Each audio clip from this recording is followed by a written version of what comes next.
नमस्कार विद्यार्थियों। आज की क्लास में हम चर्चा करेंगे आनुवंशिकता तथा वातावरण से संबंधित प्रश्नों पर, हेरिडिटी एंड एनवायरनमेंट। पिछली क्लास में हमने चर्चा की शिक्षा मनोविज्ञान एवं उसकी प्रकृति, education psychology and his nature. तो चलिए हम चर्चा करते हैं आनुवंशिकता तथा वातावरण पर। प्रश्न नंबर 1, माता पिता से वंशजों में स्थानांतरित होने वाले लक्षणों को कहा जाता है। ऑप्शन ए पर्यावरण, बी जीन, सी आनुवंशिकता, डी होम्योस्टैसिस। तो ऑप्शन सी बिल्कुल सही होगा, आनुवंशिकता। माता पिता से वंशजों में स्थानांतरित होने वाले लक्षण जो हैं वो आनुवंशिकता के अंतर्गत आते हैं। ऑप्शन 2, प्रश्न नंबर 2, निम्न में से डॉट डॉट डॉट के अतिरिक्त सभी वातावरणीय कारक विकास को आकार देते हैं। ऑप्शन ए बौद्धिकता की गुणवत्ता, बी संस्कृति, सी शिक्षा की गुणवत्ता, डी शारीरिक गठन। तो यहाँ पर देखा जाए तो बौद्धिकता की गुणवत्ता, संस्कृति तथा शिक्षा की गुणवत्ता ये सब वही वातावरणीय कारक हैं।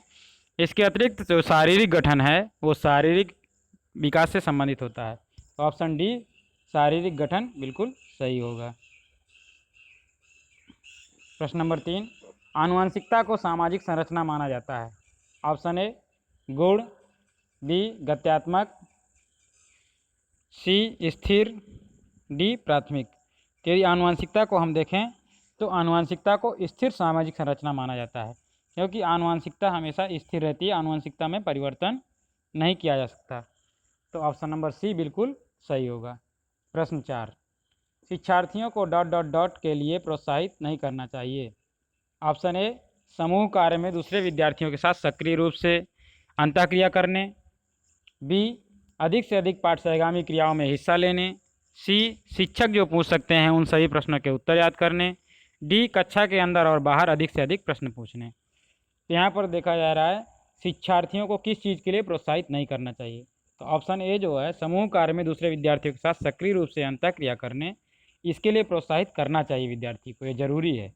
ऑप्शन बी अधिक से अधिक पाठ्यगामी क्रियाओं में हिस्सा लेने, क्योंकि ये भी जरूरी है, ये भी इसके लिए भी विद्यार्थी को प्रोत्साहित करना चाहिए, क्योंकि विद्यार्थी जब अधिक से अधिक पाठ्यगामी क्रियाओं में हिस्सा लेगा तो वह नई नई चीज़ें सीखेगा, नई नई पाठ्यगामी क्रियाओं के अंतर्गत अपनी बुद्धि को बढ़ाएगा।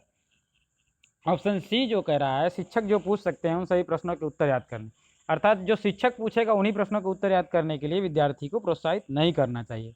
ऑप्शन सी बिल्कुल सही है। प्रश्न 5, वंशानुक्रम तथा वातावरण के संबंध का व्यक्ति की वृद्धि पर प्रभाव निम्नलिखित में से किसके अनुसार होता है। ऑप्शन ए वंशानुक्रम व्यक्ति को प्रभावित करता है, बी वातावरण व्यक्ति को प्रभावित करता है, सी वंशानुक्रम प्लस वातावरण व्यक्ति को प्रभावित करता है, डी वंशानुक्रम गुणे वातावरण व्यक्ति को प्रभावित करता है। तो यहाँ पर जो वंशानुक्रम तथा वातावरण के संबंध में व्यक्ति की जो बात होती है तो वंशानुक्रम गुणे वातावरण व्यक्ति को प्रभावित करता है, अर्थात वंशानुक्रम गुणे वातावरण व्यक्ति का गुणात्मक परिणाम कहा जाता है। तो ऑप्शन डी बिल्कुल सही है। प्रश्न 6, आनुवंशिकता को एक डॉट डॉट डॉट सामाजिक संरचना माना जाता है। ये प्रश्न पहले आया हुआ है लेकिन ऑप्शन इसके थोड़ा सा बदले गए हैं, नए नाम दिए गए हैं। ऑप्शन ए प्राथमिक, सी गतिक, ऑप्शन बी गतिक, यहाँ सी लिख गया है, ऑप्शन सी द्वितीयक, डी स्थायिक। तो आनुवंशिकता को जो एक सामाजिक संरचना माना जाता है वह स्थायिक सामाजिक संरचना माना जाता है। ऑप्शन डी बिल्कुल सही है, स्थायिक का मतलब स्थिर।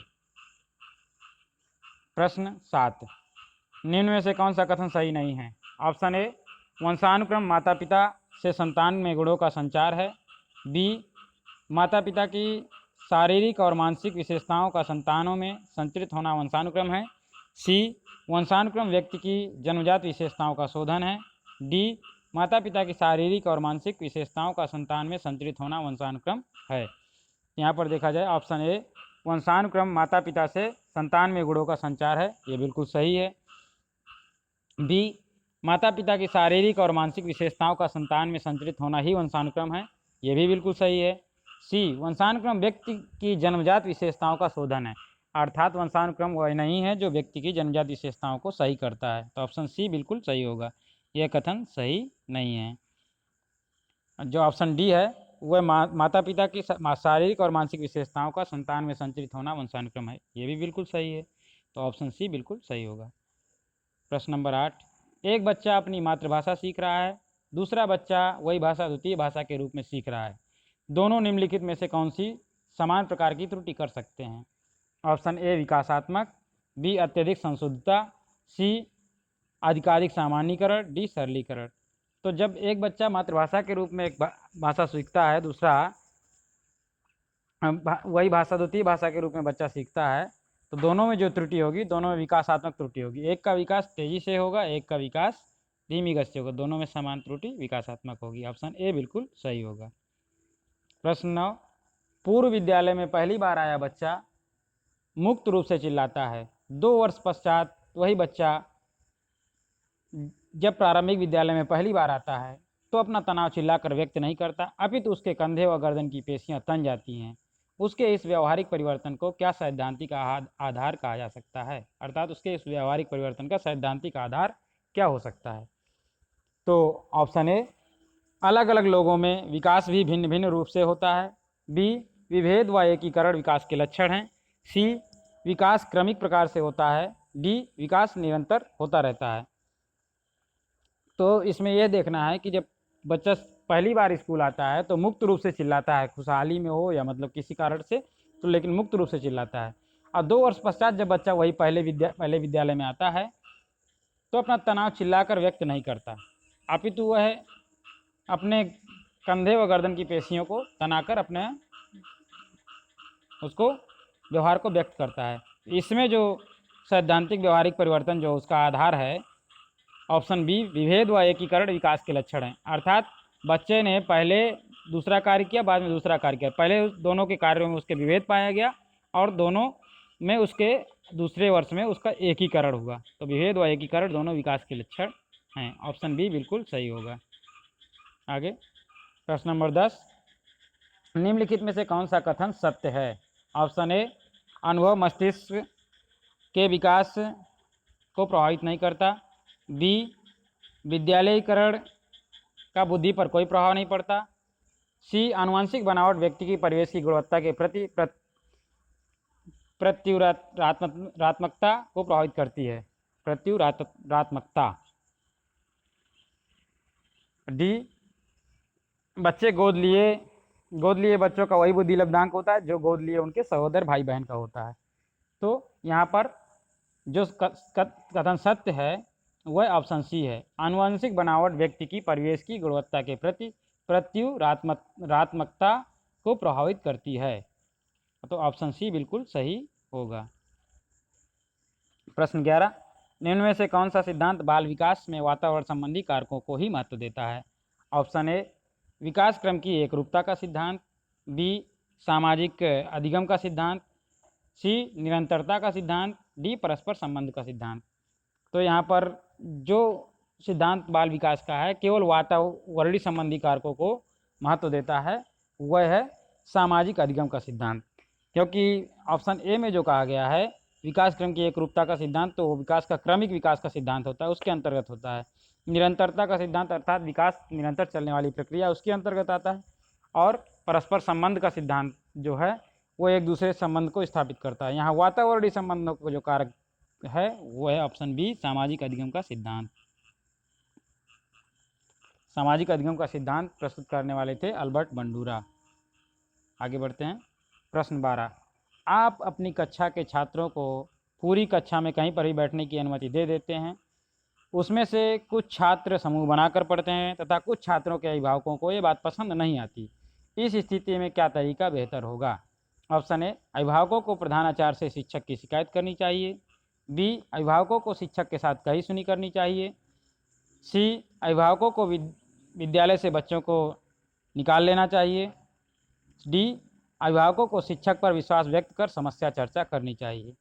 तो यहाँ पर जब शिक्षक अपने अनुसार विद्यार्थियों को पढ़ाने की और बैठने की अनुमति देता है तो और अभिभावकों को यह बात पसंद नहीं आती, तो उसमें सीधे अभिभावक को हाइपर नहीं होना चाहिए, सीधे शिक्षक से बात करके उस पर विश्वास व्यक्त करना चाहिए और समस्या पर, जो समस्या है उस पर चर्चा करनी चाहिए। तो ऑप्शन डी बिल्कुल सही होगा। प्रश्न 13, व्यक्ति एवं बुद्धि में वंशानुक्रम की नाम मात्र की भूमिका है, बी महत्वपूर्ण भूमिका है, सी अपूर्वानुमेय भूमिका है, डी आकर्षक भूमिका है। तो यहाँ पर देखा जाए तो व्यक्ति एवं बुद्धि में वंशानुक्रम की नाम मात्र भूमिका है, क्योंकि महत्वपूर्ण भूमिका नहीं हो सकती और आकर्षक भूमिका तो बिल्कुल भी नहीं हो सकती। और अपूर्वानुमेय मतलब पूर्व पहले से अनुमान लगा लेने वाली भूमिका तो नहीं हो सकती। तो नाम मात्र की भूमिका का मतलब यह है कि व्यक्ति एवं बुद्धि की जो बुद्धि में वंशानुक्रम की जो भूमिका है वो नाम मात्र की है, अर्थात जरूरी नहीं है कि जो बुद्धिमान पिता है तो उसका बालक बहुत ज़्यादा बुद्धिमान ही होगा, हाँ, लेकिन उसका वंशानुक्रम उसके अंतर्गत पाया ही जाएगा, इसलिए भूमिका तो जरूर होगी भले ही वो नाम मात्र की हो। तो ऑप्शन ए नाम मात्र की भूमिका बिल्कुल सही होगा। प्रश्न 14, वह प्रक्रिया जिसके द्वारा माता पिता यह अनुमान लगाते हैं कि उनके बच्चे में सभी सकारात्मक गुण हैं क्योंकि एक गुण सकारात्मक है, वह कहलाता है। ऑप्शन ए परिवेश का प्रभाव, बी हाव और थान का प्रभाव, सी प्रभाव का नियम, डी प्रतिलोम परिवेश का प्रभाव। यहाँ पर देखा जाए जिस प्रक्रिया में माता पिता यह अनुमान लगाते हैं कि बच्चे के सभी गुण सकारात्मक हैं और क्योंकि एक गुण ही सकारात्मक है, वह यह कहलाता है परिवेश का प्रभाव, अर्थात उसको जो सकारात्मक गुण प्राप्त हुआ है वह परिवेश के प्रभाव से प्राप्त हुआ है। तो ऑप्शन ए बिल्कुल सही होगा। आगे बढ़ते हैं। प्रश्न 15, आपको शिक्षक दिवस पर कुछ विद्यार्थियों ने एक बधाई पत्र भेजा है। ऑप्शन ए आप कुछ नहीं करेंगे, बी उन्हें धन्यवाद देंगे, सी उन्हें पैसों की बर्बादी करने के लिए नहीं कहेंगे, मतलब उसने पैसों की बर्बादी नहीं करने के लिए कहेंगे, ऑप्शन डी उन्हें बदले में शुभकामनाएं देंगे। तो जब शिक्षक दिवस पर विद्यार्थी आपको बधाई पत्र भेजते हैं तो उसमें से आप उन्हें धन्यवाद देंगे, ऑप्शन बी बिल्कुल सही होगा, क्योंकि आपका फर्ज बनता है कि आपको विद्यार्थी यदि बधाई पत्र भेजते हैं तो आप उन्हें धन्यवाद दें, और शुभकामनाएं आप उन्हें इसलिए नहीं दे सकते क्योंकि वह आपका दिवस है, शिक्षक दिवस, तो इसलिए ऑप्शन बी बिल्कुल सही होगा। प्रश्न 16, किसी बच्चे का व्यक्तित्व वंशानुक्रम तथा वातावरण का क्या होता है। ऑप्शन ए योगात्मक प्रतिरूप, बी गुणात्मक प्रतिरूप, सी ऋणात्मक प्रतिरूप, डी धनात्मक प्रतिरूप। तो ऐसा प्रश्न एक पहले भी आ चुका है, से संबंधित दूसरे तरीके से पूछा गया था। तो यहाँ पर बच्चे के व्यक्तित्व जो वंशानुक्रम तथा वातावरण का जो परिणाम होता है वह गुणात्मक प्रतिरूप होता है, ऑप्शन बी बिल्कुल सही होगा। प्रश्न 17, शिक्षा को सुचारू रूप से चलाने के लिए एक शिक्षक को अधिक से अधिक प्रश्न पूछने चाहिए क्योंकि इससे ऑप्शन ए कक्षा का अनुशासन बना रहता है, बी छात्रों को यह पद्धति पसंद नहीं होती, सी छात्रों को अभिव्यक्ति का अवसर मिलता है, डी शिक्षकों को अभिव्यक्ति का अवसर मिलता है। तो शिक्षा को सुचारू रूप से चलाने के लिए हमें एक शिक्षक को अधिक से अधिक प्रश्न इसलिए पूछना चाहिए क्योंकि इससे छात्रों को अभिव्यक्ति का अवसर मिलता है, ऑप्शन सी बिल्कुल सही होगा। आगे बढ़ते हैं। प्रश्न 18, शिक्षक का बालकों के समाजीकरण में सबसे महत्वपूर्ण कारक निम्नलिखित में से कौन सा है। ऑप्शन ए जानकारी, बी व्यक्तित्व, सी व्यवहार, डी शिक्षा। तो शिक्षक का बालकों के समाजीकरण में जो सबसे महत्वपूर्ण कारक है वह है जानकारी, क्योंकि जब बालक की जानकारी शिक्षकों को होगी तो वह उसका उसी हिसाब से उसी तरीके से विकास करने में सक्षम होगा। तो ऑप्शन ए बिल्कुल सही होगा।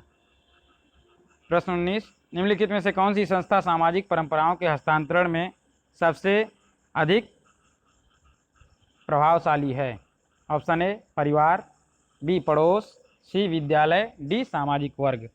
तो यहाँ पर देखा जाए तो जो सामाजिक संस्था सामाजिक परंपराओं के हस्तांतरण में सबसे अधिक प्रभावशाली है वह है परिवार, क्योंकि परिवार के ही गुणों को बच्चा सीखता है और परिवार में ही बच्चा ज़्यादा से ज़्यादा समय व्यतीत करता है। ऑप्शन ए परिवार बिल्कुल सही होगा। प्रश्न 20, सामाजिकरण के निम्नलिखित साधनों में से सबसे महत्वपूर्ण साधन कौन सा है।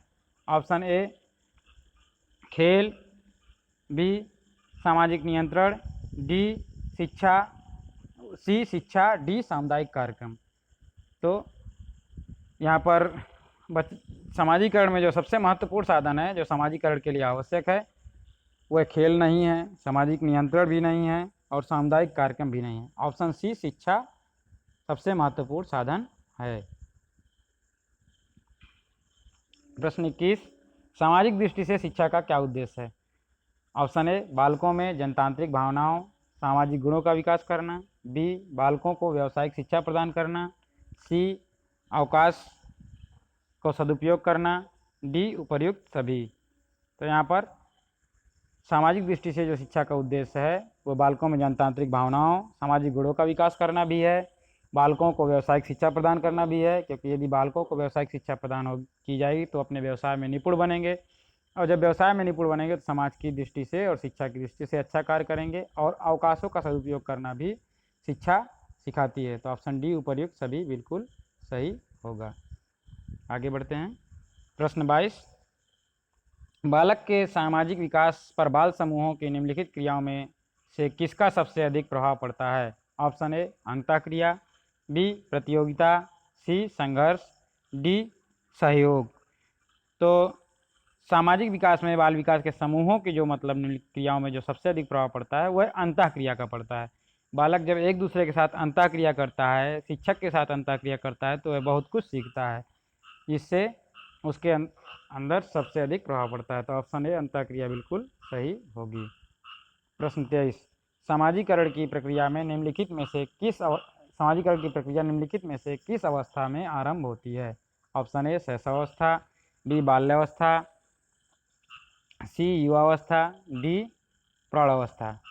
तो यदि देखा जाए तो सामाजिकरण की प्रक्रिया बालक के उत्तर शैशवावस्था में ही आरंभ हो जाती है। बालक अपने परिवार पड़ोस के लोगों को पहचानना उनको जानना समझना शुरू कर देता है। तो ऑप्शन ए शैशवावस्था बिल्कुल सही होगा। प्रश्न 24 विद्यालय के निम्न कारकों में बालकों के समाजीकरण में सबसे अधिक प्रभावशाली कार्यभाग किसका है। ऑप्शन ए शिक्षा, बी सहपाठी, सी खेल, डी विद्यालय परिवेश।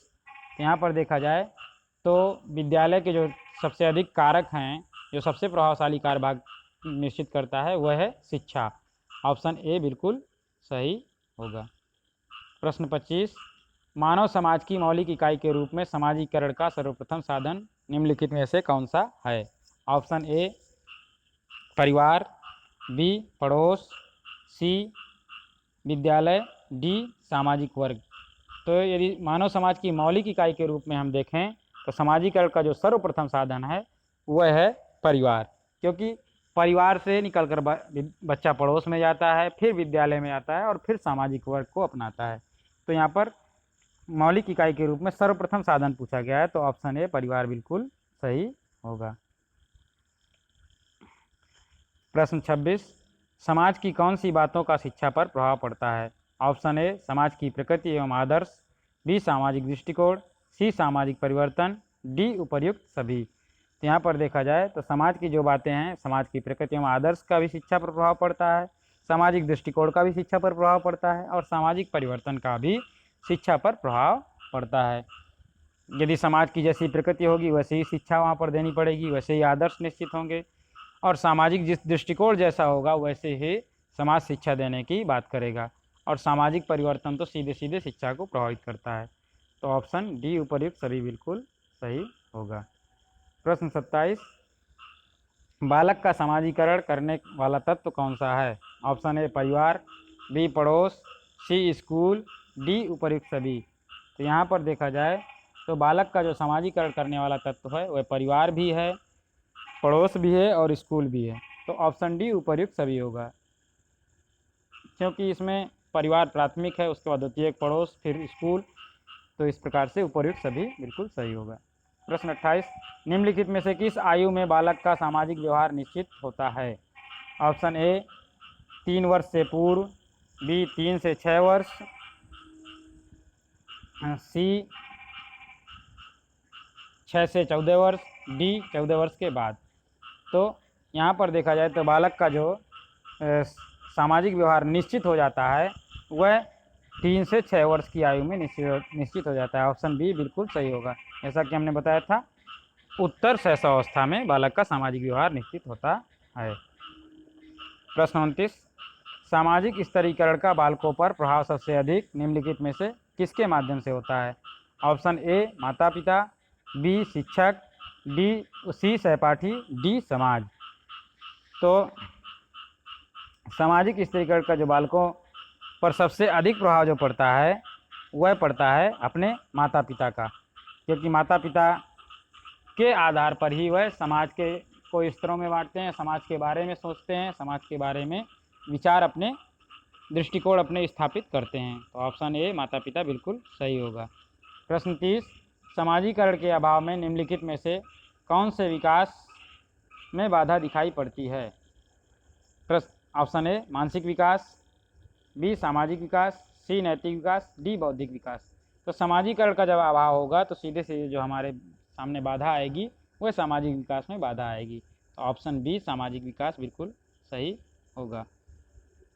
तो ये हमारा अंतिम प्रश्न था। इसी के साथ धन्यवाद। और आप लोग ज़्यादा से ज़्यादा लोग जुड़ें और लोगों को भी जोड़ें, जिससे लोग लाभ लें। बाकी आप समझदार हैं। धन्यवाद।